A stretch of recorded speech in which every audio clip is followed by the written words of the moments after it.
달빛 마을의 호랑이 할머니. 옛날 옛적 하늘이 유난히 맑고 달빛이 은실처럼 흐르던 곳에 달빛 마을이라는 조용하고 작은 마을이 있었어요. 그 마을엔 참 특별한 할머니가 한 분 살고 있었지요.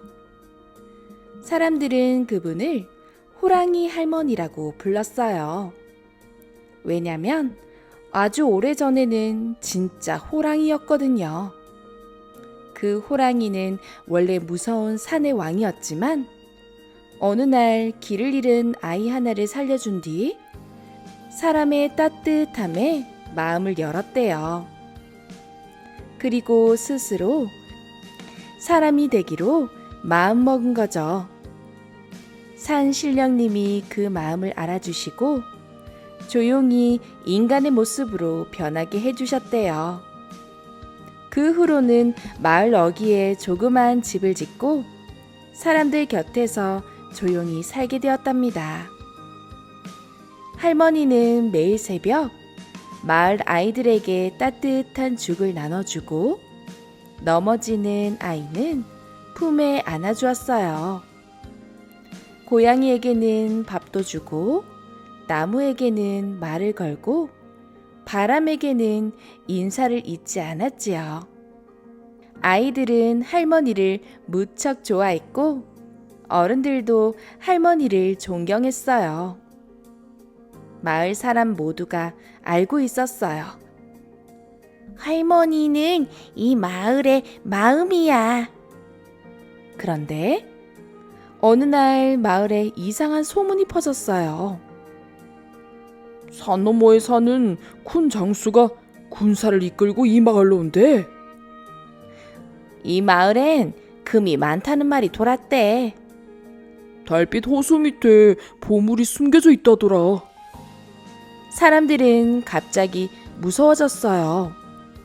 누군가는 물건을 챙겨 도망가려 하고 누군가는 집을 지키겠다며 창을 들었지요.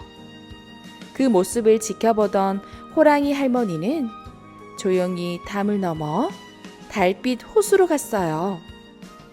그리고 아주 작은 돌을 하나 들어 조심스레 호수에 던졌어요. 동그랗게 퍼지는 잔 물결이 마치 할머니의 마음 같았지요. 이 마을은 참 소중한 곳이지. 하지만 내가 다시 호랑이로 돌아가야 하나. 그때였어요. 뒤에서 조그만한 발자국 소리가 들려왔죠. 할머니! 토끼 같은 아이 초미가 달려왔어요. 할머니, 다시 호랑이 되지 마요. 저 무서워요. 그럼 어떻게 이 마을을 지킬 수 있을까, 초미야? 우리가 지킬게요. 할머니 혼자 하지 말고요. 할머니는 초미를 꼭 안아주었어요. 그래, 혼자 다 하려는 건 어리석은 일이구나. 그 다음날 마을 사람들을 모두 모은 할머니는 조용히 말했어요. 우리가 가진 가장 큰 보물은 우리 마음이란다. 힘으로 맞서기보다 지혜로 마을을 지켜야지. 사람들은 물었어요. 그럼 어떻게 해야 하죠, 할머니? 그리하여 할머니와 아이들, 어른들이 머리를 맞대고 슬기로운 계획을 세웠어요. 큰 장수가 오기 전날 마을 전체를 꽃밭처럼 꾸미고 모두 하얀 옷을 입었어요. 그리고 마을 입구마다 이런 문구를 써붙였죠. 이곳은 마음이 쉬어가는 곳입니다. 무엇을 찾으셨나요? 이곳엔 진심이 있습니다. 당신도 참 소중한 존재입니다. 마침내 큰 장수가 마을에 도착했어요. 그런데 웬걸? 칼과 갑옷을 입은 군사들이 하나둘씩 어리둥절해졌어요. 마을 전체에는 은은한 꽃향기가 풍기고 사람들이 무섭기는커녕 따뜻한 눈빛으로 자신들을 맞아주는 거예요. 큰 장수는 말을 멈추고 한참 마을을 둘러보다가 말했어요. 이 마을은 전혀 우리가 듣던 곳이 아니구나. 그 순간 호랑이 할머니가 조용히 걸어 나왔어요. 주름진 손으로 작은 꽃을 건넸죠. 당신도 마음이 피어나는 걸 느껴보시겠어요?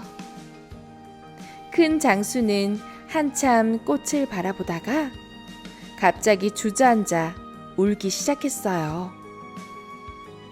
나도 참 많이 외로웠던 것 같소이다.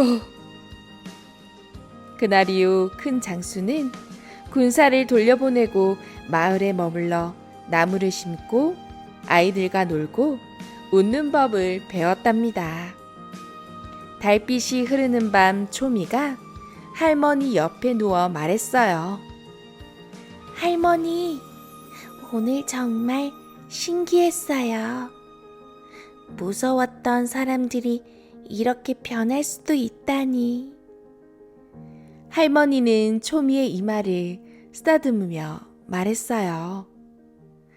누구나 마음속에 따뜻한 빛이 있단다. 그걸 꺼내는 게 바로 사랑이고 지혜지. 할머니도 참 소중해요. 그 말에 할머니는 눈을 살짝 감고 미소를 지었답니다. 그리고 그날 밤 달빛은 더욱 환하게 마을을 비춰주었어요. 마치 이렇게 말하는 것처럼요. 그래, 너는 너무 소중해. 네 마음도, 너의 존재도.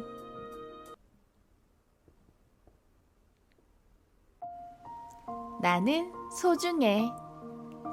학교가 끝났어요. 아이들의 발걸음은 아주 가벼웠죠. 코도 실룩, 입꼬리는 씩 올라가고 머릿속엔 오늘 점심에 먹은 맛있는 떡볶이 생각뿐이었어요. 그런데 으아! 발끝에 있던 돌부리를 못 보고 그만 꽈당 하고 넘어지고 말았어요. 무릎은 시커멓게 멍이 들었고 손엔 흙이 가득 묻었죠. 그 순간 나무 위에 있던 원숭이 한 마리가 깔깔대며 웃는 거예요. 푸하! 넘어질 땐 그렇게 돌고래 점프처럼 넘어져야지. 아이의 얼굴은 빨개졌어요. 아픈 건 둘째치고 놀림당한 게 더 속상했거든요. 집에 돌아오자마자 아이는 엄마에게 말했어요. 엄마, 나 넘어졌어. 원숭이가 날 놀렸어. 그런데 엄마는 이렇게 말했어요. 앞을 잘 안 보고 걸으니까 그렇지. 다음부턴 조심해. 아이의 입술이 삐죽 나왔어요. 나도 조심했는데. 마음속에서 뽀로통한 기분이 피어났죠. 다음날 오늘은 절대로 넘어지지 않겠다고 마음먹고 아이의 발은 땅만 보고 걸었어요. 정말 세상에서 제일 조심스럽게요. 그런데 이번엔 휘잉! 바람이 엄청나게 불었어요. 아이의 몸이 흔들흔들. 그 바람에 옷이 나뭇가지에 걸려 쭉 찢어지고 말았죠. 바로 그때 다람쥐 한 마리가 나무 구멍 속에서 얼굴을 쓱 내밀고 말했어요. 나 잡아봐라, 찢어진 옷쟁이. 아이의 얼굴은 또 빨개졌어요. 기분은 파란 하늘처럼 맑았다가 순식간에 꾸물꾸물 먹구름으로 변했죠. 집에 오자마자 아이는 말했어요. 엄마, 이번엔 바람이 너무 불어서 옷이 찢어졌어. 엄마는 또 말했어요. 그건 네가 나뭇가지를 잘 못 피해서 그런 거야. 다음엔 바람이 불면 나뭇가지가 어디에 삐죽삐죽 나와 있는지 잘 보고 건너. 알겠지? 아이의 어깨가 축 처졌어요. 마음속에서 작은 구름이 비를 뿌리기 시작했죠. 그리고 또 다음날, 오늘은 진짜 아무 일도 안 생겼으면 좋겠다고 생각하면서 아이의 발걸음은 조용조용 살금살금. 그런데 툭 투둑 하늘에서 비가 떨어지기 시작했어요. 우산도 없는데 말이죠. 머리는 흠뻑 젖고 옷은 축축, 신발 속은 질퍽질퍽. 그때 길가에 앉아있던 고양이가 피식 웃으며 말했어요. 에구구구구, 젖은 쥐 한 마리 지나간다. 아이의 속은 또 울렁거렸어요. 아무리 생각해도 이번엔 정말 자기 잘못이 아니었거든요. 집에 오자마자 아이는 엄마에게 말했어요. 엄마, 이번엔 비가 와서 다 젖었어. 그러자 엄마는 가만히 아이를 바라보았어요. 그리고 조용히 말했어요. 그래, 그건 네 잘못이 아니야. 아이의 눈이 동그래졌어요. 엄마는 아이의 젖은 머리를 수건으로 닦아주며 말했어요. 돌부리에 걸리는 날도 있고 바람이 너무 불어서 어쩔 수 없는 날도 있어. 비가 오면 누구나 젖을 수 있지. 하지만 그런 날에도 너는 소중해. 아이의 눈동자에 살짝 빛이 반짝였어요. 촉촉했던 기분도 촉촉한 신발도 그 말 한마디에 사르르 녹아버렸죠. 그리고 아이는 속으로 아주 조용히 이렇게 말했어요. 나는 소중해. 나는 언제나 소중한 사람이야. 무르와 공기방울 피프의 여행.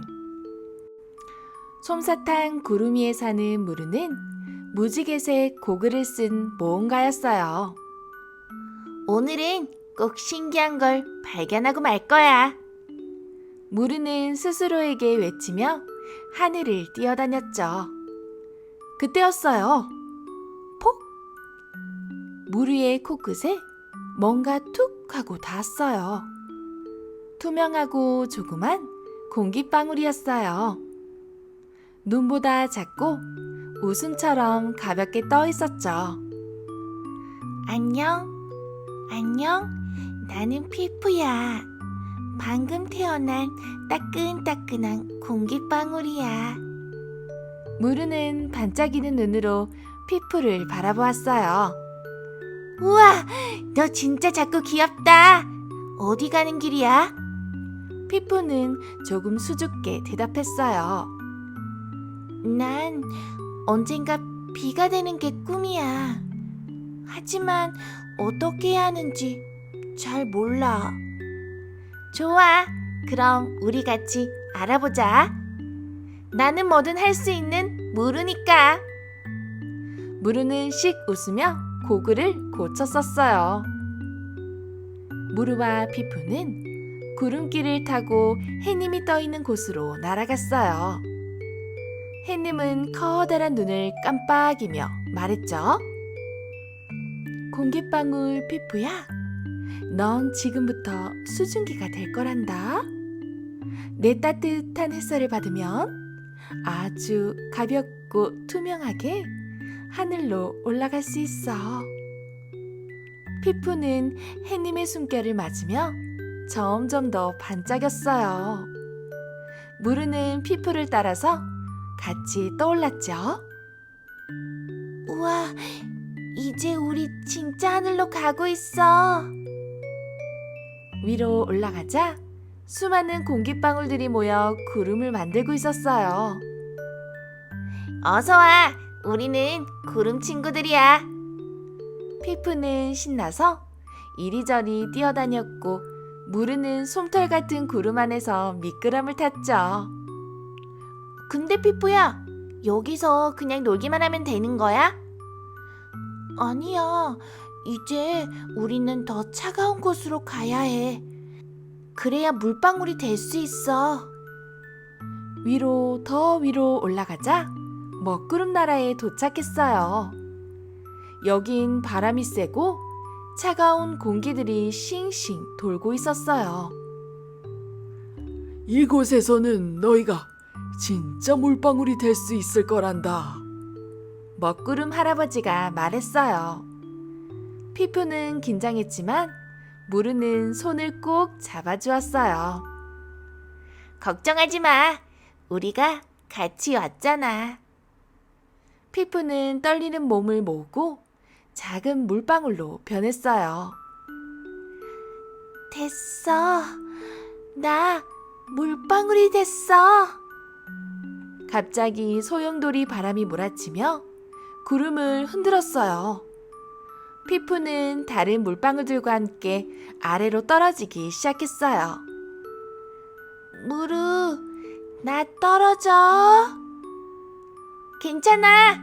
나도 같이 갈게. 툭툭 두두두.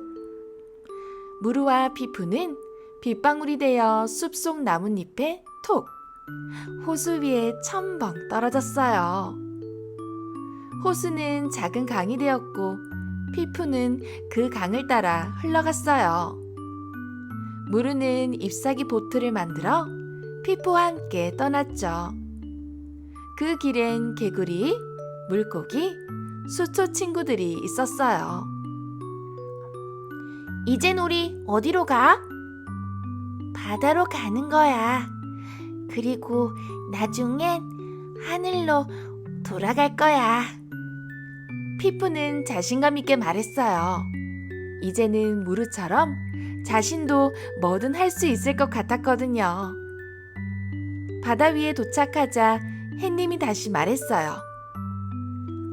이제 너희는 다시 수증기가 되어 하늘로 올라갈 수 있어. 피프는 다시 공기방울이 되었고 무르도 가벼운 웃음처럼 떠올랐어요. 하늘에서 구름이 되었을 때 피프가 말했어요. 무르야, 이제 알겠어. 나는 비가 되어서 세상을 적시고 다시 돌아오는 거야. 나는 너무 작다고 생각했는데 사실은 너무나 소중한 존재였어. 무르도 고개를 끄덕이며 말했어요. 나도 그래. 나는 뭘 할 수 있는지 몰랐지만 마음만 있으면 뭐든 할 수 있어. 그 순간 하늘에 무지개가 피어올랐고 무르와 피프는 함께 소리쳤어요. 나는 정말 소중해.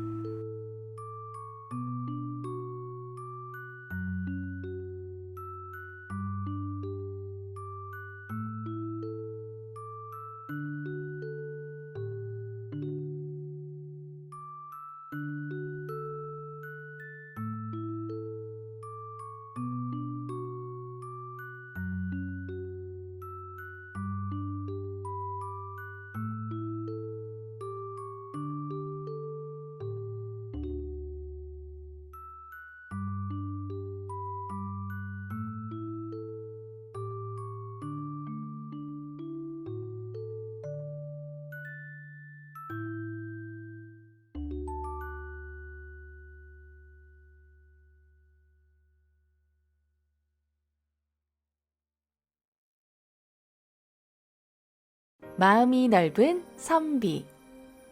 옛날 옛적 산이 푸르고 물이 맑은 마을에 마음이 아주 넓고 인사를 참 잘하는 선비가 살고 있었어요. 선비는 아침이면 마을 어르신들에게 인사하고 짐을 들고 가는 노인을 보면 얼른 달려가 함께 들어드렸죠. 어르신, 제가 들겠습니다.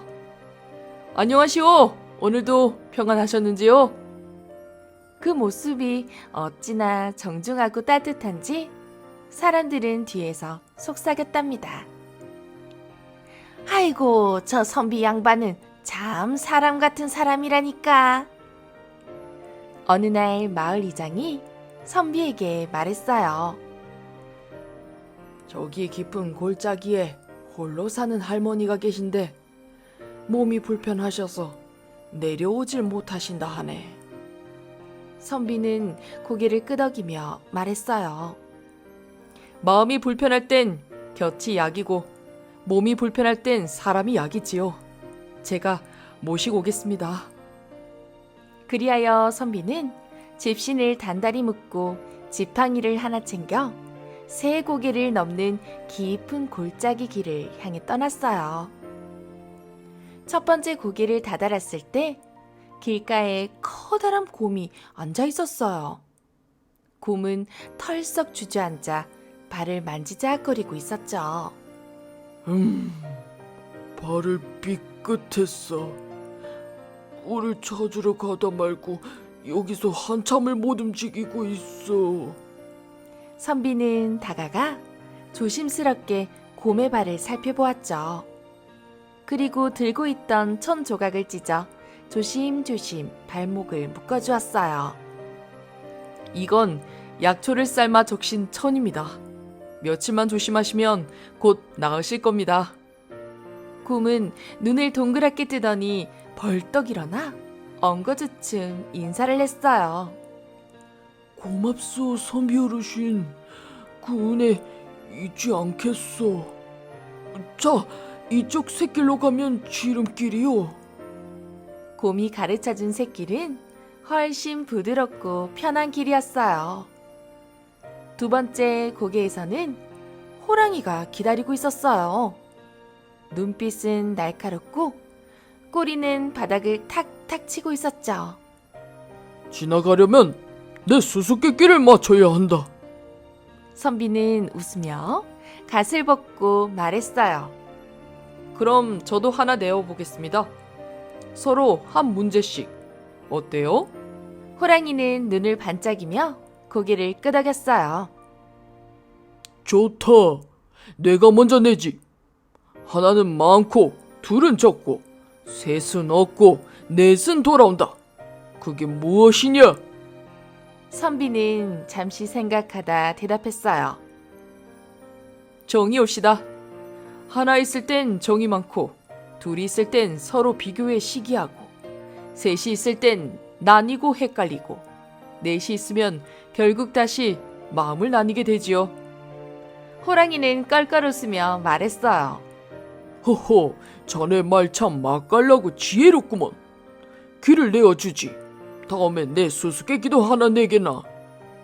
세 번째 고개를 다다르자 작고 사나운 쥐 한 마리가 바위 위에서 소리쳤어요. 이 고갯길을 통과하려면 내 짐을 날라줘야 해. 선비는 집을 살펴보았어요. 작은 보따리 속엔 쥐 가족이 먹을 잡곡이 많이 있었죠. 이 보따리는 내 등에, 자넨 내 모자 위에 앉으시게. 선비는 쥐를 모자에 태우고 가쁜 숨을 쉬며 마지막 고개를 넘었답니다. 쥐는 말했어요. 사람들은 다 나를 무서워하고 쫓기만 했는데 전에 같은 사람은 처음이야. 이제부터 내가 친구가 되어주겠네. 그렇게 선비는 깊은 골짜기의 외딴 섬에 도착했어요. 문을 두드리자 허리가 굽고 손이 떨리는 할머니가 나왔어요. 아이고야, 누가 이런 산을 넘었단 말이냐. 선비는 살포시 웃으며 말했어요. 이제는 저와 함께 마을로 가십니다.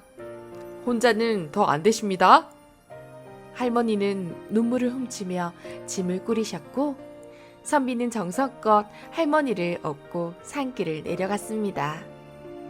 내려오는 길, 곰은 길가의 돌을 치워주고 호랑이는 할머니의 짐을 대신 들어줬고 쥐는 마을에 먼저 달려가 사람들에게 소식을 전했어요.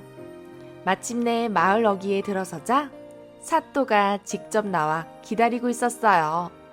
이런 선비야말로 백성의 본보기로다. 마음이 곧 길을 열었도다. 사또는 선비에게 큰 상을 내렸고 마을 사람들은 모두 박수를 치며 외쳤어요. 선비 만세! 마음이 큰 사람이 진짜 사람이로다! 그날 이후 마을 사람들은 모두가 서로 인사하고 어르신을 살피고 작은 도움도 소중히 여겼답니다. 선비는 여전히 말했어요.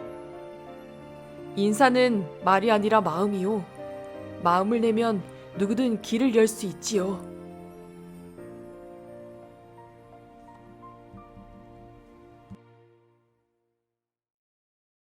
굵게 굵게 개구리.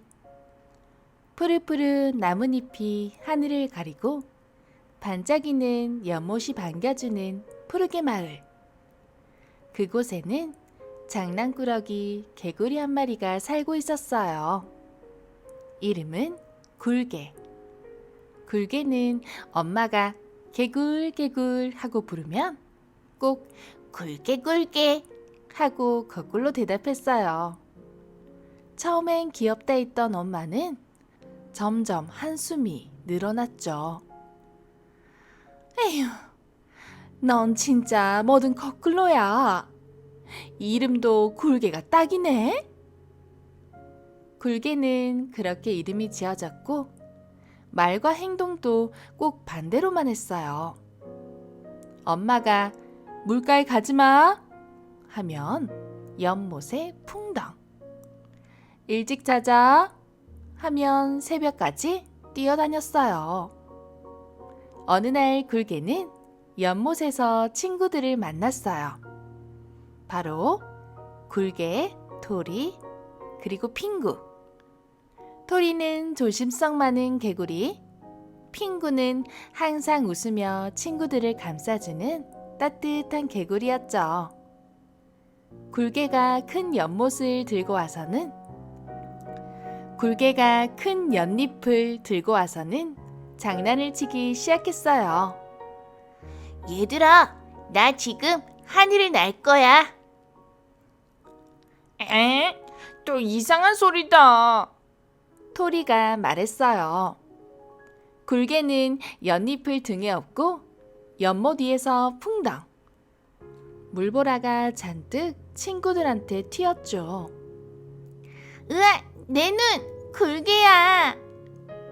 히, 재밌잖아. 굴개 굴개. 핑구는 웃으면서도 걱정스레 말했어요. 굴개야, 너 너무 장난 심하게 치면 진짜 위험한 일 생길 수도 있어. 맞아. 토리가 눈을 찡그리며 말했어요. 너 지난번에도 혼자 늪지에 갔다가 진흙에 빠졌잖아.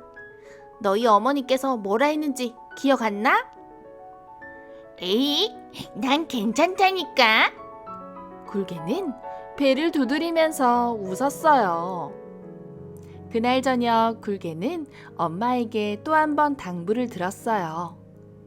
굴개야, 뱀골 마을에는 절대 가면 안 돼. 거긴 아주 무시무시한 뱀이 산단다. 개구리 냄새만 맡아도 달려든대. 굴개는 대답했지만 속으로는 생각했어요. 그 뱀이 진짜 있을까? 그냥 겁주는 거 아닐까?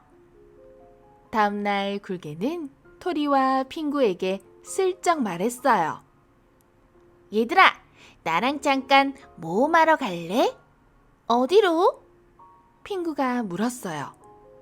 저기 저 뱀골마을 근처에 가보자.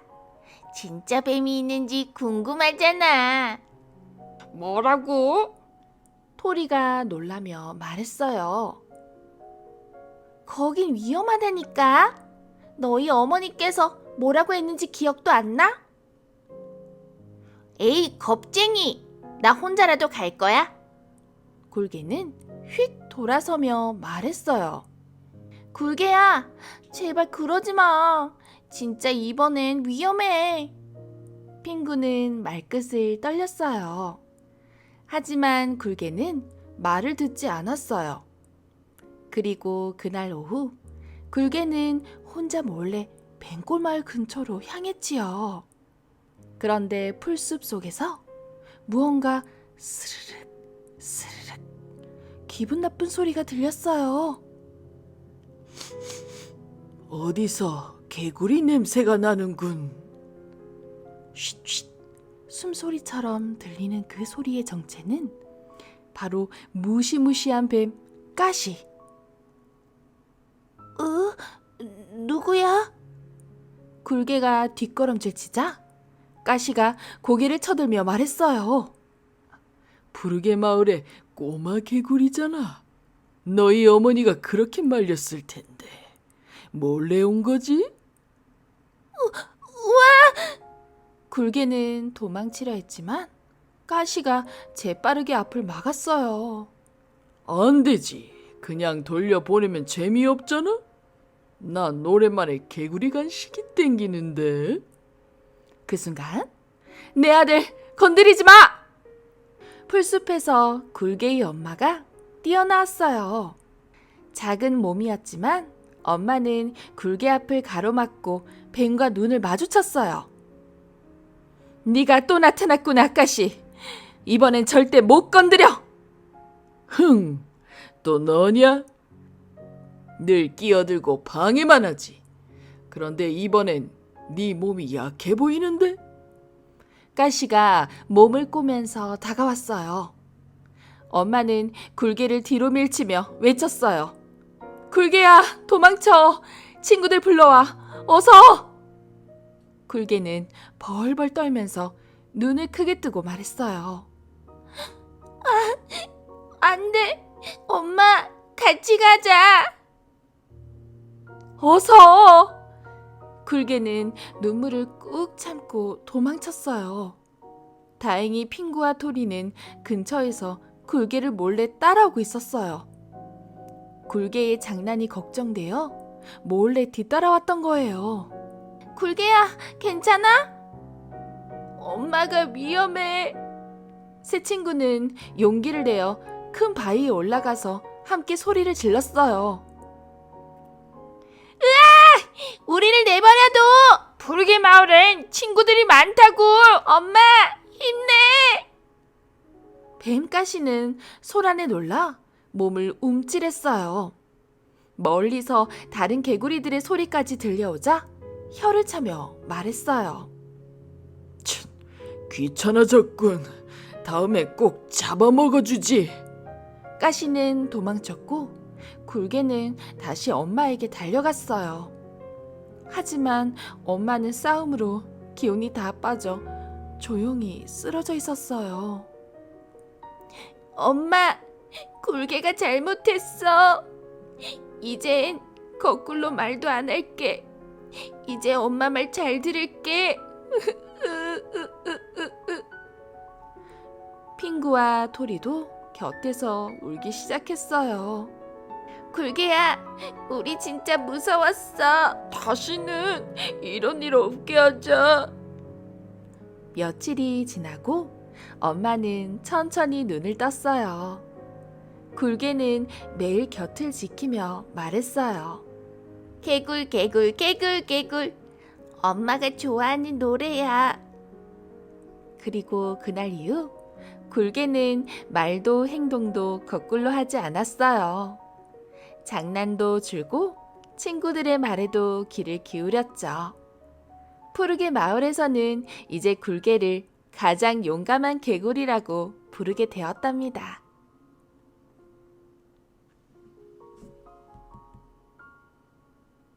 뚱순이와 뚱철이.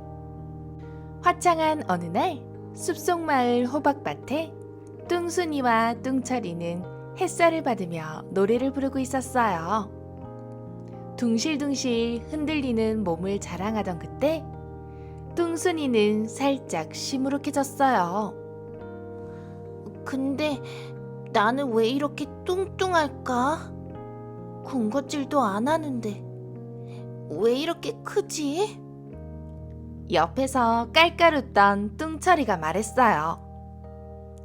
야, 우린 원래 뚱뚱하게 자라는 거야. 그게 호박의 매력이지. 하지만 뚱순이는 거울을 보며 혼잣말했어요. 나는 예뻐지고 싶어. 날씬한 채소처럼 말이야. 그 순간 옆을 지나가던 가지 아가씨가 나타났어요. 보랏빛 긴 몸매에 반짝이는 장신구까지. 안녕? 왜 이렇게 시무룩해? 나 예뻐지고 싶어서요. 어떻게 하면 가지 아가씨처럼 멋져질 수 있을까요? 가지 아가씨는 손을 쭉 뻗으며 말했어요. 나 이렇게 멋진 댄스를 추지. 그리고는 음악도 없이 우아하게 춤을 췄어요. 휙 손짓에 찰랑찰랑 몸놀림까지. 뚱순이는 감탄하며 저도 배우고 싶어요. 하고 따라쳤지요. 자, 그럼 나처럼 이렇게 스텝을 밟아볼게. 1, 2, 3, 4, 5, 6, 7, 8. 따라해볼까? 1, 2, 3, 4? 5, 6, 7, 8? 이거 이렇게 맞아요? 뚱순아. 다시 한 번 더 날 따라해봐. 1, 2, 3, 4, 5, 6, 7, 8. 1, 2, 3,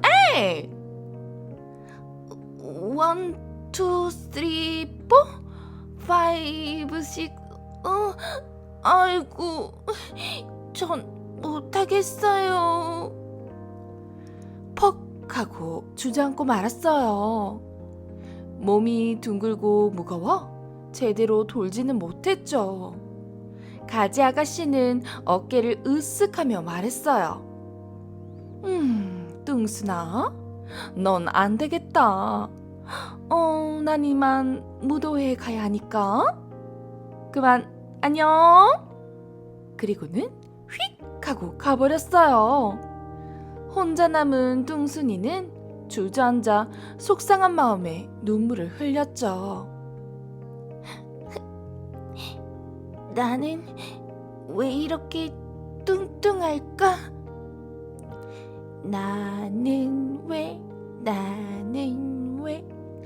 뚱뚱할까?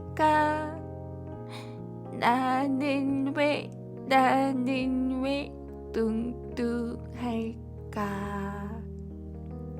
그때 멀리서 오이 아줌마가 지나가다 뚱순이를 만났지요.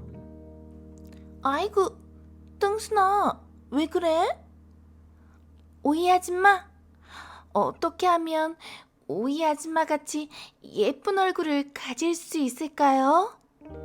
그 방법 좀 알려주세요. 네?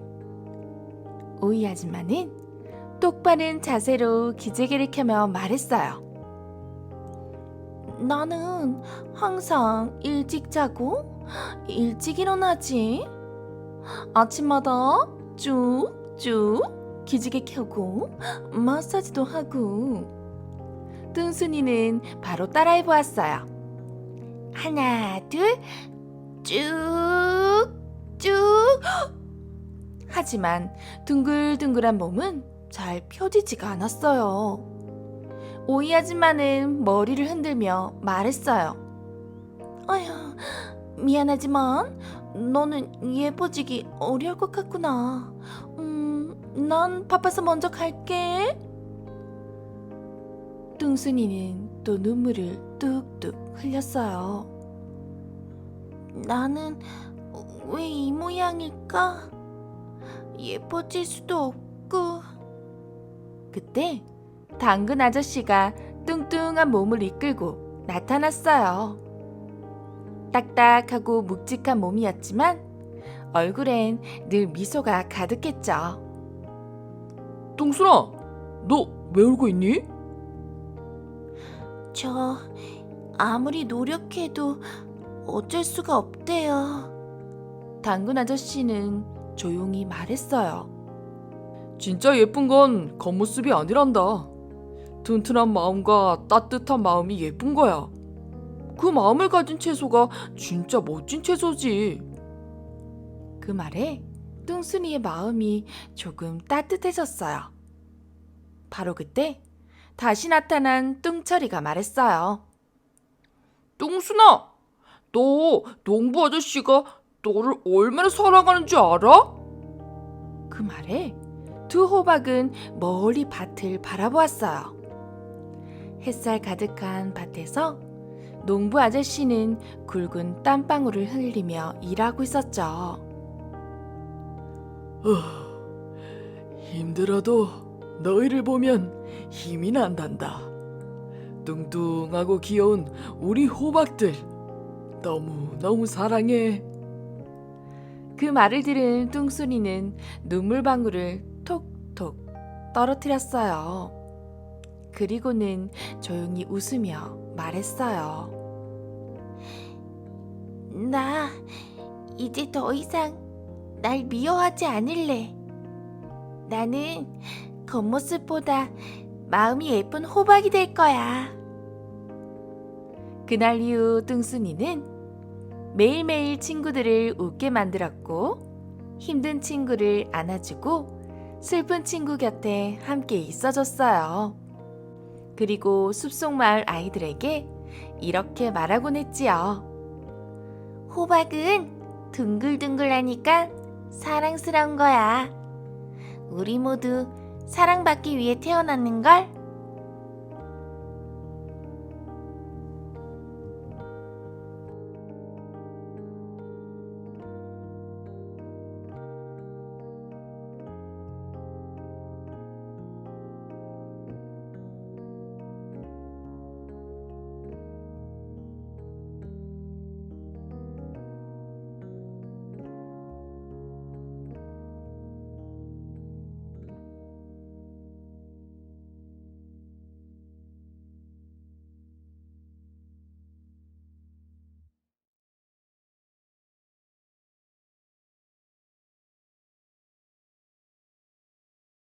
바람 할머니와 햇살 아저씨.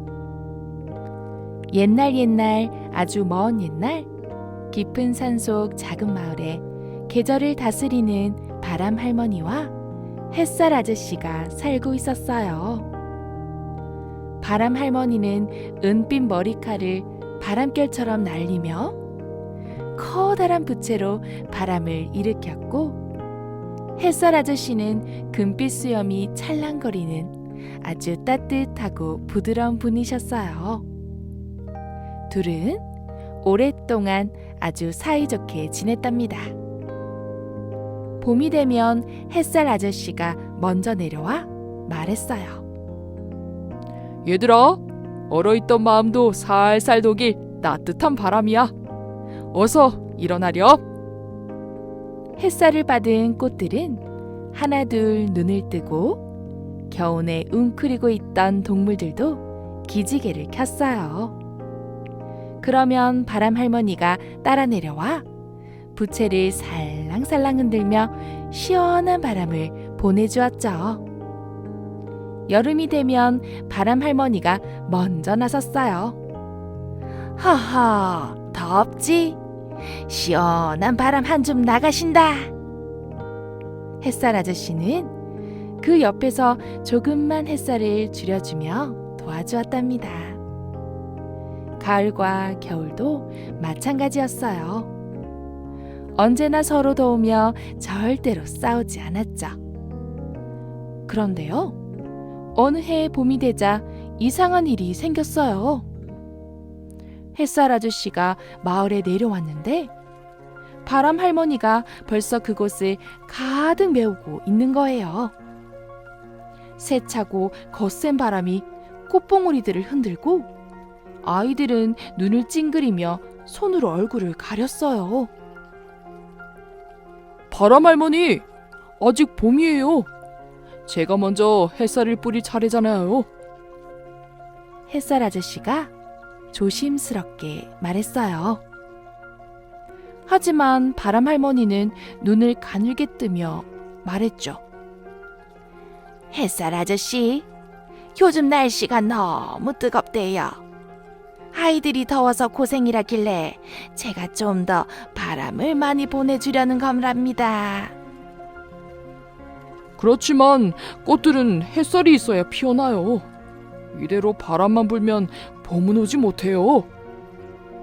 아이고, 그럼 이렇게 하죠. 우리가 누가 더 도움이 필요한지 겨뤄보는 거예요.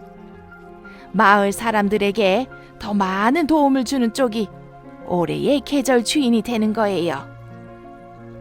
햇살 아저씨는 망설였지만 바람 할머니의 고집은 누구도 꺾을 수가 없었어요.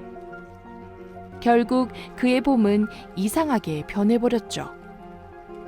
햇살만 가득한 날엔 나무들이 목이 말라 시들고 사람들은 지쳐 쓰러졌어요. 반대로 바람만 불어오는 날엔 꽃잎들이 다 날아가고 벌들도 일을 하지 못했죠.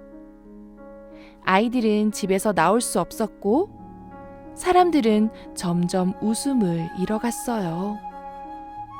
그러던 어느 날 밤 마을의 한 소녀 담비가 작은 목소리로 기도를 했어요. 햇살 아저씨, 바람 할머니, 저희 봄이 너무 그리워요. 싸우지 말고 다시 함께 와주시면 안 될까요? 그 소원은 별을 타고 하늘로 올라갔고 두 분은 하늘에서 그 이야기를 들었대요. 바람 할머니는 부끄러운 듯 머리를 만지작거렸고 햇살 아저씨는 조용히 웃으며 고개를 끄덕였어요. 다음 날 마을에 부드러운 햇살과 시원한 바람이 함께 내려왔어요. 꽃들은 활짝 피었고 아이들은 웃으며 뛰어놀았죠. 나비와 벌도 다시 날아들었고 사람들의 얼굴엔 다시 환한 미소가 번졌어요. 그리고 그날 이후 햇살 아저씨와 바람 할머니는 약속했답니다. 계절은 함께 만들어야 가장 아름답지. 계절은 함께 만들어야 가장 아름답지. 그 약속은 지금도 지켜지고 있어서 우리가 느끼는 봄바람도 여름 햇살도 모두 두 분의 사랑스러운 협동 때문이래요. 친구들, 오늘도 포근한 햇살과 살랑이는 바람 속에서 잘 지냈나요? 내일도 따뜻한 하루가 너를 기다리고 있을 거야. 이제 눈을 감고 꿈나라로 떠나자.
마법의 나무. 깊고 깊은 골짜기, 푸른 언덕 너머 작은 옹달샘이 하나 있었어요. 그 옆에는 아주 크고 멋진 나무 한 그루가 서 있었지요. 이 나무에게는 특별한 비밀이 있었어요. 마음먹은 대로 나뭇가지를 길게 뻗을 수 있었답니다. 봄이 오면 나뭇가지를 살짝 늘어뜨려 포근한 쉼터를 새들에게 선물했고, 바람이 불면 살랑살랑 가지를 흔들어 잎사귀로 조용한 멜로디를 만들곤 했죠. 하지만 나무는 오랜 세월 동안 이 특별한 능력을 그냥 간직한 채 한 자리에서 조용히 서 있었답니다. 그러던 어느 날 아침, 햇살이 포근하게 내려앉고 바람이 부드럽게 속삭이는 날이었어요. 나무는 기지개를 켜듯 나뭇가지를 흔들었어요. 그때였어요. 촘촘한 나뭇잎 사이로 햇볕이 반짝이고 어디선가 가벼운 날개짓 소리가 들려왔어요. 알록달록한 새들이 하나둘 나무로 날아왔어요. 은빛 날개를 가진 새, 붉은 꼬리를 가진 작은 새, 반짝이는 푸른 눈을 가진 참새들까지. 새들은 나뭇가지 위에 살포시 앉아서 속삭였어요. 나무야, 우리가 이것저것 다녀봤지만 너처럼 크고 멋진 나무는 없었어. 그리고는 조용히 노래를 부르기 시작했어요. 나무는 새들의 노래를 들으며 생각했어요. 내가 나뭇가지를 더 멀리 뻗으면 이 아름다운 노래가 더 많은 곳으로 퍼질 수 있지 않을까? 그래서 나무는 천천히 가지를 뻗고 부드러운 바람을 타고 잎사귀를 흔들었어요. 그 순간 마법 같은 일이 일어났어요. 새들의 노랫소리가 나뭇가지를 타고 멀리 퍼져나갔어요. 나뭇잎이 서로 부딪히며 맑고 고운 종소리 같은 소리를 냈지요.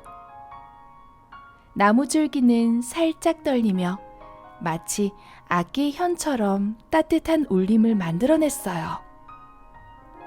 세상에서 가장 아름다운 음악이 숲속을 가득 채웠어요. 숲속 동물들도 하나둘 그 소리를 듣고 모여들었어요. 사슴은 조용히 귀를 기울였고, 다람쥐들은 나뭇가지 위에서 작은 고개를 까딱이며 음악을 즐겼어요. 심지어 바람도 노랫소리에 맞춰 부드럽게 춤을 추었죠. 그날 이후로 마법의 나무와 새들은 매년 봄이 되면 숲속 연주회를 열었어요. 나무는 더 이상 외롭지 않았어요. 새들의 노래와 바람, 나뭇잎의 속삭임이 어우러진 이곳은 언제나 따뜻한 음악으로 가득했으니까요. 그리고 그 노래는 숲을 넘어 언덕 너머까지 퍼져나가 멀리 있는 이들에게도 부드러운 기쁨을 전해주었답니다. 이제 눈을 감고 상상해 볼까요? 부드러운 바람이 불어오고 새들의 노랫소리가 들려오는 숲속을 말이에요. 잘 자요. 그리고 행복한 꿈을 꾸길 바래요.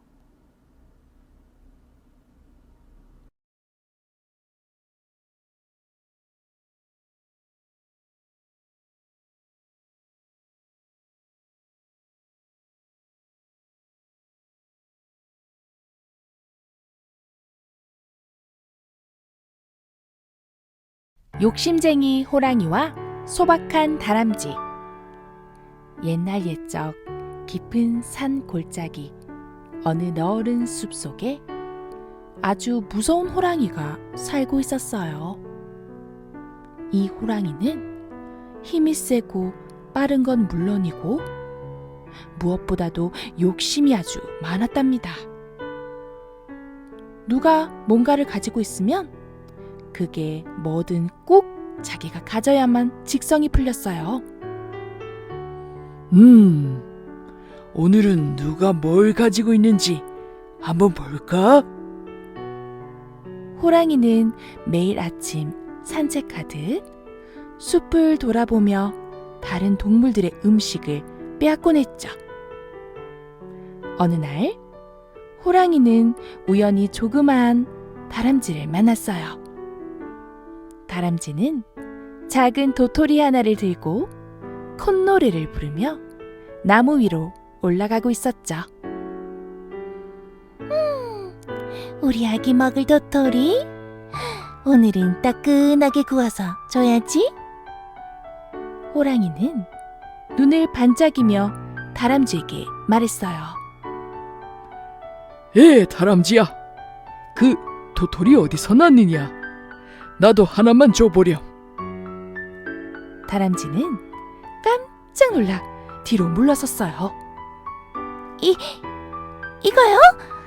이건 오늘 아기 다람쥐 줄 점심이에요. 겨우겨우 찾은 거라서. 나 호랑이님께 도토리 하나 아까워? 호랑이는 으르렁거리며 큰 발을 쿵쿵 내딛었어요. 다람쥐는 어쩔 수 없이 도토리를 호랑이에게 건넸죠. 고맙군. 이 산에서 제일 맛있는 도토리는 다 내 거야. 호랑이는 유유히 걸어가며 도토리를 꿀꺽 삼켰어요. 그리고 그 다음 날부터 다람쥐가 도토리를 구워올 때마다 나타나서는 빼앗아가 버렸죠. 아기 다람쥐는 점점 말라갔고 엄마 다람쥐는 마음이 아파서 눈물을 훔쳤어요. 그 모습을 지켜보고 있던 숲속 동물들은 걱정했어요. 이러다간 다람쥐 가족이 굶어 죽겠어. 호랑이에게 맞설 수도 없고 어떡하지? 그때 똑똑한 까치가 날개를 펴며 말했어요. 잠깐! 좋은 생각이 났어. 호랑이의 욕심을 살짝 이용해보는 거야. 그리하여 까치와 다람쥐는 작전을 세웠고 다음날 새벽 숲 가운데 커다란 소문이 퍼졌어요. 얘들아, 들었어? 황금 도토리가 나타났대. 먹으면 1000년을 산대. 이 소문은 삽시간에 퍼졌고 마침내 호랑이의 귀에도 들어갔죠. 이 소문은 과연 호랑이가 어떻게 반응할까요? 황금 도토리? 그런 귀한 건 내 것이어야 해. 호랑이는 숲을 샅샅이 뒤지기 시작했어요. 그러다 커다란 나무 밑에서 반짝반짝 빛나는 무언가를 발견했죠. 저기 있다. 호랑이는 잽싸게 달려가 그것을 덥석 물었어요. 하지만 그건 황금 도토리가 아니라 동물들이 만든 빛나는 도토리 조각이었어요. 안에는 끈적끈적한 송진과 깃털, 그리고 꿀이 가득 발라져 있었죠. 으악! 이게 뭐야? 호랑이는 입안이 끈적끈적해가지고 털은 꿀에 발라붙어 전혀 움직일 수가 없었어요. 까치는 나뭇가지에서 깔깔 웃으며 말했죠. 호랑이님, 이제 알겠어요? 도토리는 욕심을 얻는 게 아니에요. 다람쥐는 조용히 다가가 호랑이의 눈을 바라보며 말했어요. 호랑이님, 저희는 겨울을 나기 위해 도토리를 모아요. 그게 없으면 저희 아이가 굶어요. 조금만 이해해 주셨다면 조금씩 나누어 드렸을 거예요. 호랑이는 아무 말도 하지 못한 채 고개를 푹 숙였어요. 그날 이후 호랑이는 다람쥐를 괴롭히지 않았대요. 오히려 다음해엔 자신의 숨겨둔 밤송이를 몰래 가져다 다람쥐 굴 앞에 놓아두었죠. 까치는 그것을 보고 살짝 웃으며 속삭였어요. 그 욕심쟁이 호랑이도 마음 깊은 곳엔 따뜻한 게 숨어 있었나 봐. 친구들, 우리도 누군가가 가진 걸 부러워하기보다는 나눠줄 수 있는 마음을 먼저 품는 사람이 되어야 돼요. 그럼 숲속 동물들처럼 따뜻한 하루가 기다리고 있을 거예요.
지구의 요정들.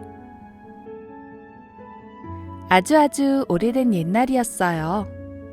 그 옛날은 우리가 아는 옛날보다 훨씬 더 전, 할머니도 할아버지도 그 할머니의 할머니도 그 할아버지의 할아버지도 아직 세상에 없던 시절이었어요. 수천 년, 수만 년, 아니 수억만 년도 전, 그때의 지구는 눈도 빛도 소리도 없었어요. 그저 까맣고 조용한 어둠 속에 잠겨 있었지요. 그러던 어느 날 번쩍 하늘 끝에서 빛이 터져 나왔어요. 그 빛은 모이고 모여 커다란 불덩이가 되고 펑펑 화산처럼 폭발하며 지구가 만들어지기 시작했어요. 불꽃은 연기를 만들고 연기는 구름이 되었고 천둥과 번개가 하늘을 가르더니 오랜 시간 동안 큰 비가 내렸어요. 뜨겁던 지구는 차가워지고 산과 바다, 평야와 골짜기 조금씩 조금씩 그 모습을 갖추게 되었죠. 그렇게 지구는 처음으로 자신만의 얼굴을 가지게 되었답니다. 그러다가 많은 시간이 흐른 후 물속에서 조그맣고 뼈도 없고 눈으로는 볼 수 없는 이상한 물체가 움직이기 시작했어요. 그 후 오랜 세월이 지나면서 차차 눈으로 볼 수 있는 생물들이 나오기 시작했어요. 세월이 흐르고 또 흘러서 여러 형의 바다에서 움직이는 생물이 생겨났어요. 아름다운 물고기도 생겼죠. 우리 중에 그때를 본 사람은 없지만 화석으로 볼 수가 있답니다. 물 밖으로는 이끼가 생기고 나무가 생기기 시작했어요. 물이 빠지니까 물에 생물이 생기고 공기가 점점 맑아졌어요. 많은 시간이 지나면서 물고기가 이제 물 밖으로 나오기 시작했죠. 그 작고 작은 물고기는 또 다른 물고기를 만나 새로운 물고기가 차츰 생기고 그 물고기는 또 다른 물고기를 만나서 또 다른 커다란 물고기를 만들어냈죠. 그리고 그 물고기는 점점 땅 위로 네 발로 기어오르기 시작했어요. 그리하여 최초의 육지동물이 생겨나기 시작했겠죠? 개구리, 뱀, 그리고 공룡이 나타났죠. 또 긴 세월이 지나면서 하늘을 나는 새들이 나타났어요. 또 코끼리, 사자, 호랑이 같은 엄마가 새끼에게 젖을 먹이는 동물들이 나타나기 시작한 거예요. 그리고 오랜 세월이 지난 후 지구에는 드디어 6개의 대륙으로 나뉘게 되었답니다. 그 순간 각각의 대륙에서 자신의 땅을 지키고 사랑하는 요정들이 태어났어요. 노란 아시아 요정, 빨간 유럽 요정, 초록 아프리카 요정, 갈색 오세아니아 요정, 주황 북아메리카 요정, 분홍 남아메리카 요정, 그리고 하얀 남극 요정까지. 이 요정들은 모두 저마다 다른 대륙에서 자연과 함께 어울려 살기 시작했어요. 그리고 놀랍게도 요정들이 사는 곳은 모두 땅의 모양이 조금씩 달랐답니다. 노란 아시아 요정은 반도에 살고 있었어요. 세면이 바다로 둘러싸여 있는 곳이지요. 바다 내음이 늘 가득하고 햇살은 반짝이며 바다 위에 그림을 그려요.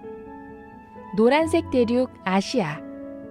세상에서 가장 넓은 대륙이에요. 여기에는 많은 사람들이 모여 살고 있답니다. 대한민국, 일본, 중국, 인도, 태국, 베트남, 몽골, 네팔. 다양한 옷을 입고 다양한 언어로 이야기하고 서로 다른 문화를 가지고 살아요. 아시아 요정은 지혜로운 눈을 가진 요정이에요. 언제나 조용히 세상을 바라보며 모든 이들의 이야기를 들을 줄 아는 요정이랍니다. 분홍 남아메리카 요정은 지협이라는 좁고 길게 이어진 땅에서 살고 있었어요. 양쪽에 바다가 있고 양 끝에 대륙을 이어주는 다리 같은 곳이죠. 언제나 누구를 이어주는 다정한 땅이었어요. 분홍색 대륙 남아메리카. 아마존 정글이 있는 땅이에요. 브라질, 페루, 아르헨티나 같은 나라들이 살고 있죠. 숲과 강, 동물들이 가득한 이곳은 대자연의 신비로 가득 차답니다. 남아메리카 요정은 자연과 대화할 줄 아는 요정이에요. 나무의 속삭임, 강물의 노래, 작은 벌레들의 발소리까지 들을 수 있지요. 갈색 오세아니아 요정은 섬에 살아요.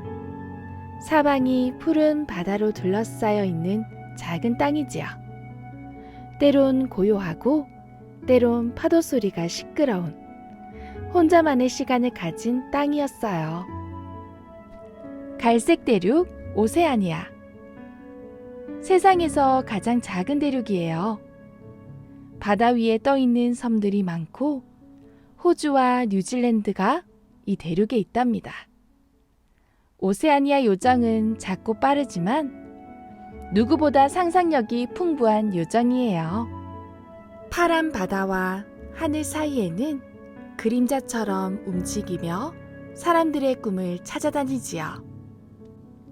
주황 북아메리카 요정은 만에서 살고 있었어요. 바다가 살짝 땅속으로 들어와 포근하게 품어주는 곳이랍니다. 파도가 살랑살랑 잔잔한 마음을 만들어줘요. 주황색 대륙 북아메리카.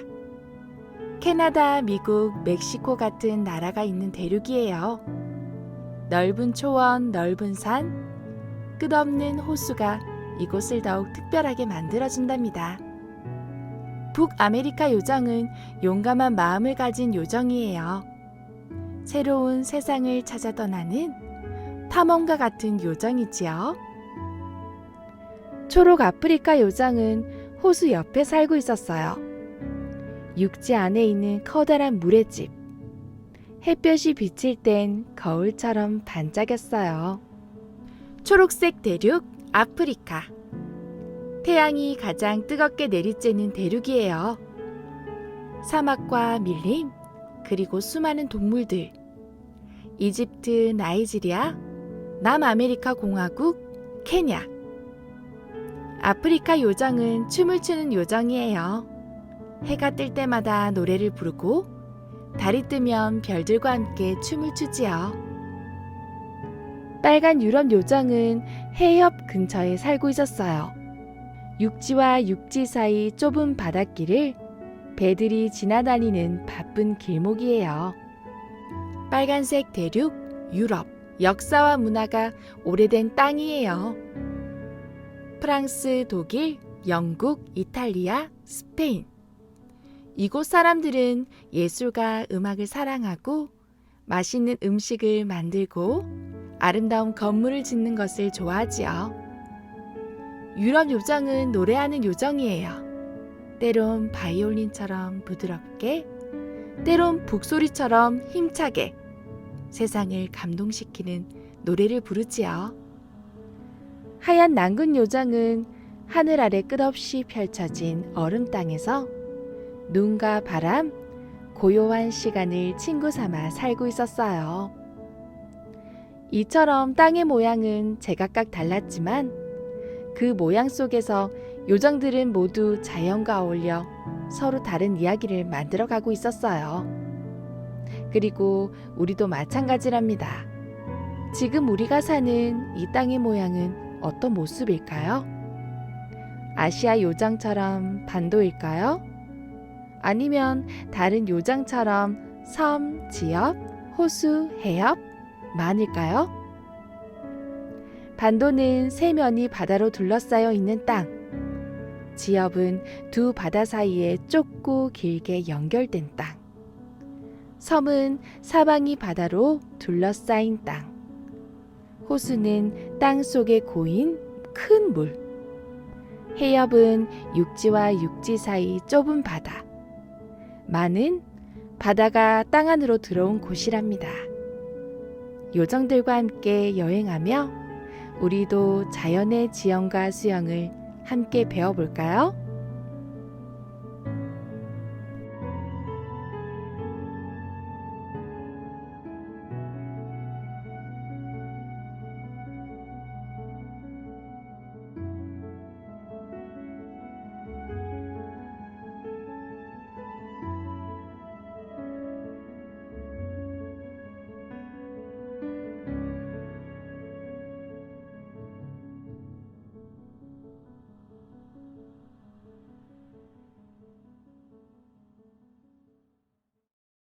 개암 하나 깨물고 방귀 뽕! 아주 먼 옛날 산골 깊은 마을에 복실이라는 소녀가 살고 있었어요. 복실이는 12살. 키도 크고 기운도 넘쳐서 한 번 웃으면 산도 울리고 밥 한 그릇 비우는데 걸리는 시간은 딱 1분이었지요. 어찌나 밥을 잘 먹던지 마을 사람들은 이렇게 말했답니다. 아이고, 복실이 뱃속엔 밥 창고가 있나벼? 복실이는 홀어머니와 단 둘이 살았어요. 아버지는 일찍 돌아가시고 어머니 혼자 복실이를 키우셨지요. 그래서 복실이는 뭐든 혼자 척척 어른스러운 아이였답니다. 아침이면 새벽 딱 울기도 전에 일어나서 마당을 쓸고 점심엔 지게를 지고 산에 올라 나무를 하고 저녁이면 어머니에게 발 마사지를 해드리며 말했어요. 엄마 발은 내가 지켜줄게. 어느 날이었어요. 복실이는 지게를 지고 산에 올라가다 반짝반짝 빛나는 개암나무를 발견했어요. 그 나무엔 통통하고 단단한 개암이 주렁주렁 열려 있었죠. 오라, 오늘은 나무 대신 개암이로구나. 복실이는 개암 한 줌을 따서 지게에 담고는 하나를 톡 깨물었어요. 방금 뭐야? 방귀가 저절로 튀어나왔지 뭐예요? 복실이는 눈을 동그랗게 뜨고 혼잣말을 했어요. 이 개암, 방귀 개암이네. 신통방통하구만. 그런데 그때 숲속에서 멧돼지 한 마리가 터벅터벅 나타났어요. 이건 내 나무야. 개암도 내 거지롱. 복실이는 눈을 번쩍 뜨고 말했어요. 뭐야? 이거 내가 먼저 찾았거든? 내 거거든? 멧돼지는 코를 실룩거리며 말했어요. 응? 그럼 누가 더 오래 방귀 참나 내기하자. 참는 사람이 이기는 거다. 응? 복실이는 씩 웃으며 개암을 하나 입에 넣었어요. 멧돼지는 앉더니 엉덩이를 움찔움찔. 숲속이 흔들렸어요. 하지만 복실이는 미동도 안 하다가 개암 하나를 또 깨물고는 이겼다. 복실이가 개암을 하나 더 깨물자 멧돼지는 기절하며 뒹굴어졌어요. 응? 우와, 방귀의 여왕이다. 그 모습을 보고 있던 여우가 나타나서 혀를 끌끌 찼어요. 저런 방귀쯤이야 나도 하지. 우아하고 아름답게 방귀. 여우는 꼬리를 살랑이며 개암 하나를 집어먹었어요.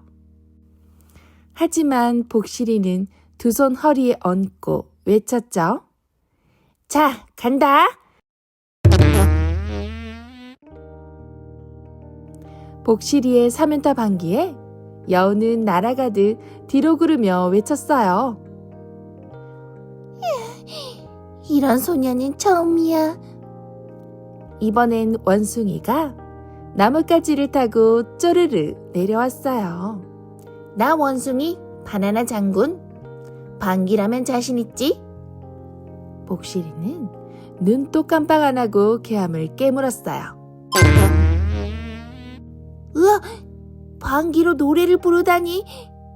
원숭이는 놀라서 나무 꼭대기로 뛰어 올라갔어요.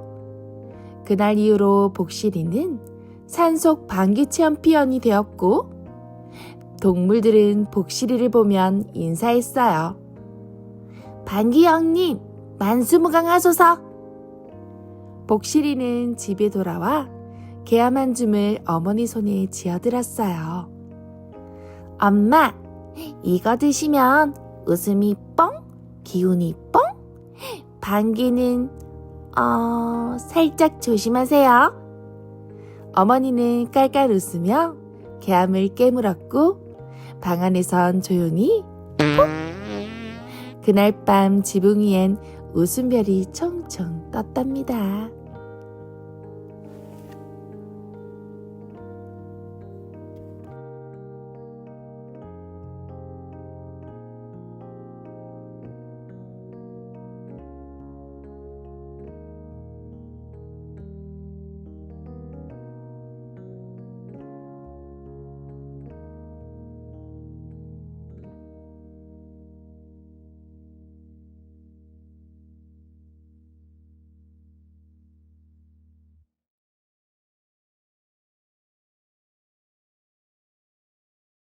세상은 아직 촉촉한 겨울잠의 끝자락에 있었어요.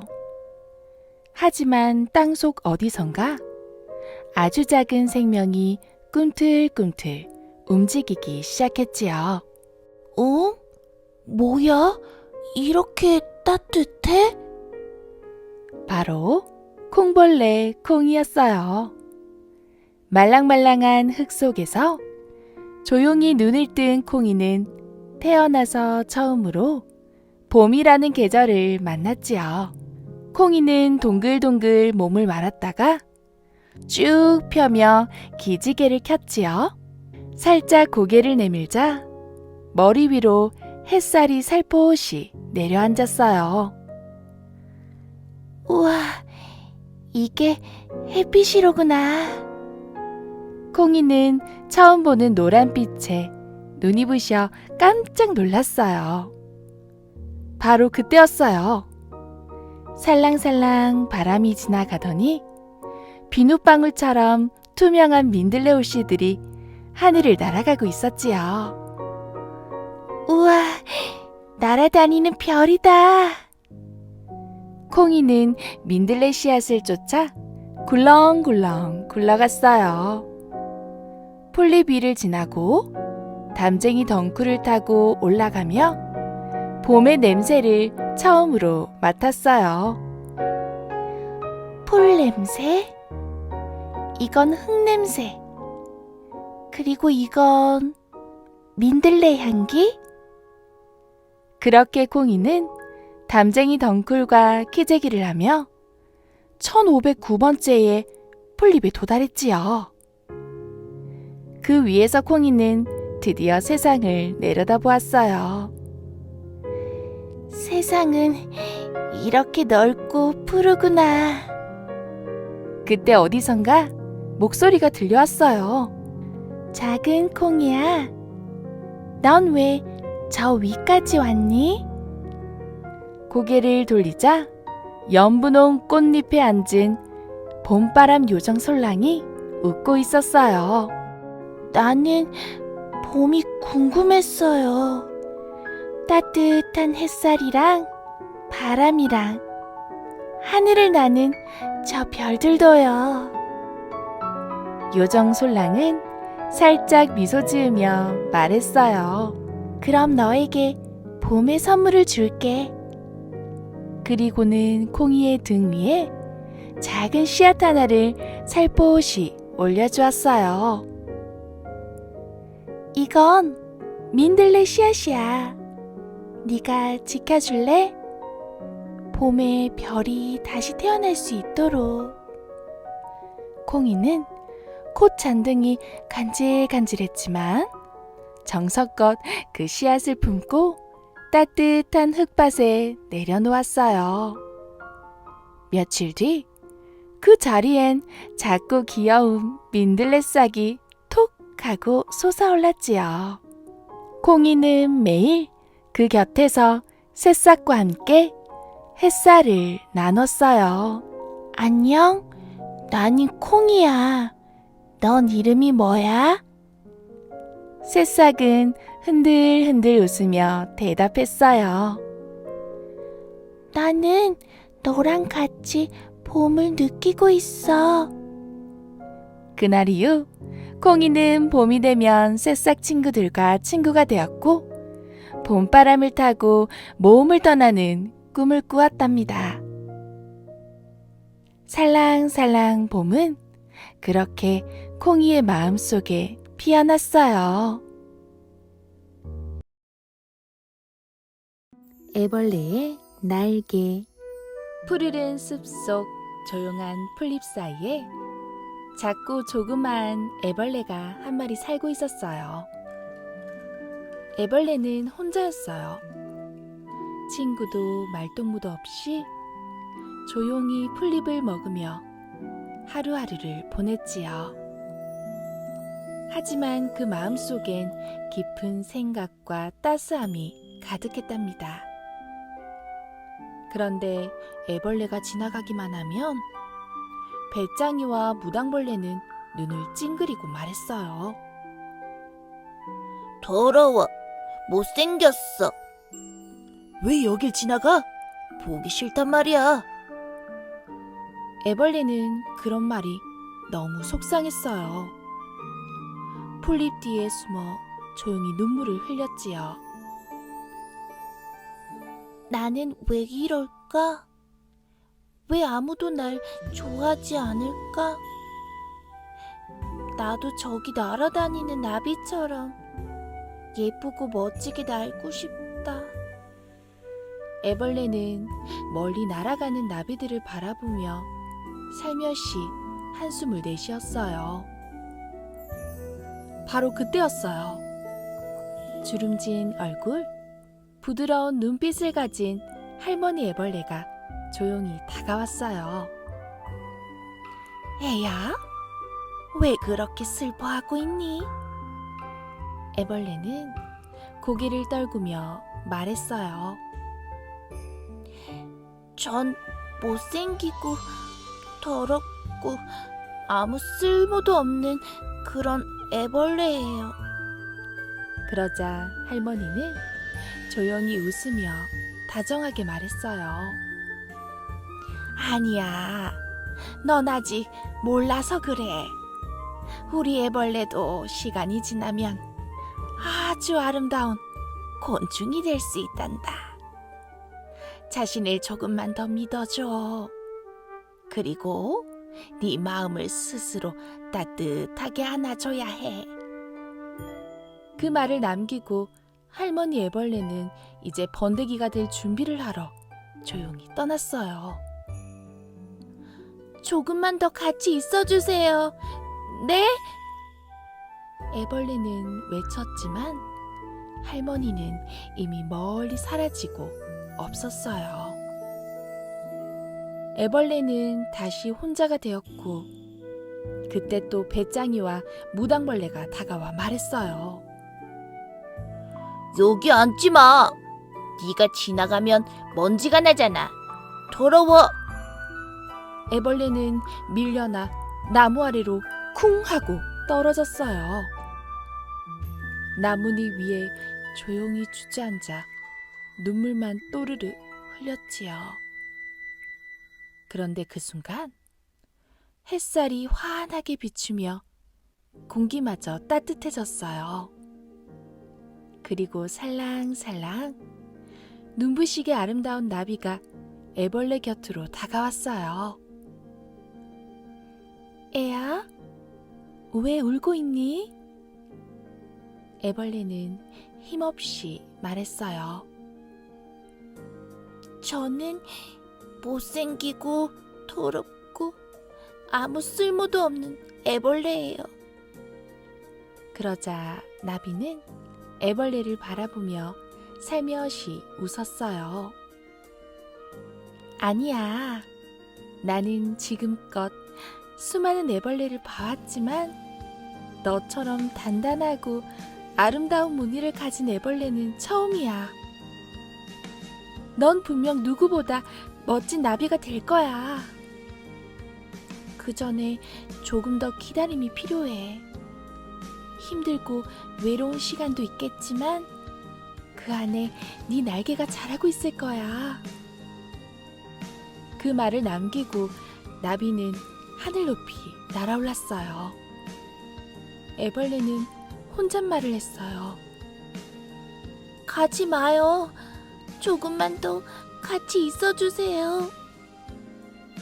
하지만 이번엔 애벌레의 눈빛이 조금 달라졌어요. 조금은 반짝이고 조금은 용기 있어졌지요. 그래, 나도 날 믿어볼래. 그날부터 애벌레는 다양한 잎사귀를 먹고 햇살 아래서 열심히 움직였어요. 그리고 어느 날 작고 단단한 번데기가 되었지요. 번데기 속의 시간은 어둡고 조용했어요. 온몸이 아프고 숨이 막히고 포기하고 싶은 순간도 많았지요. 하지만 할머니의 말, 나비의 목소리가 애벌레 마음속에 조용히 속삭였어요. 넌 할 수 있어. 너는 이미 충분히 아름다워. 그리고 마침내 번데기 껍질이 스르르 갈라지며 눈부신 날개가 펼쳐졌어요. 붉은빛, 푸른빛, 황금빛이 어우러진 세상에서 하나뿐인 날개. 애벌레는, 아니 이제 나비가 된 그 아이는 하늘로 천천히 날아올랐어요. 어느 날 배짱이와 무당벌레가 하늘을 바라보며 말했어요. 우와, 저 나비는 진짜 예쁘다. 딱 하루만 저렇게 날 수 있으면 좋겠다. 그때 나비가 다가와 인사했어요. 안녕? 배짱이와 무당벌레는 깜짝 놀랐어요. 어? 우리를 어떻게 알아? 나비는 웃으며 말했어요. 나야. 너희가 못생겼다고 놀리던 그 애벌레. 두 친구는 입을 다물지 못했어요. 정말 미안해. 그땐 너의 겉모습만 보고 그렇게 말했어. 정말 후회돼. 정말 미안해. 우린 너의 겉모습만 보고 그렇게 말했어. 정말 후회돼. 나비는 조용히 웃었어요. 괜찮아. 지금처럼 진심으로 사과해줘서 난 정말 고마워. 그날 이후 배짱이와 무당벌레는 달라졌어요. 친구를 겉모습으로 판단하지 않았고, 누군가가 울고 있으면 먼저 다가가서 말을 걸었어요. 그리고 마음속으로 생각했지요. 진짜 아름다움은 날개가 아닌 마음에서부터 시작되는구나. 친구들, 이야기 잘 들었나요? 사람은 누구나 조금씩 다르게 생겼고 다르게 자라요. 그렇다고 해서 못난 것도 부족한 것도 아니에요. 넌 너만의 무늬를 가진 아름다운 나비가 될 거예요. 그러니까 너 자신을 믿고 너의 소중한 마음을 잘 보아주세요. 그리고 누군가가 슬퍼할 때 따뜻한 말 한마디를 먼저 건네줄 수 있는 사람이 되기를 바래요. 왜냐하면 그 말이 누군가의 날개가 되어줄 테니까요.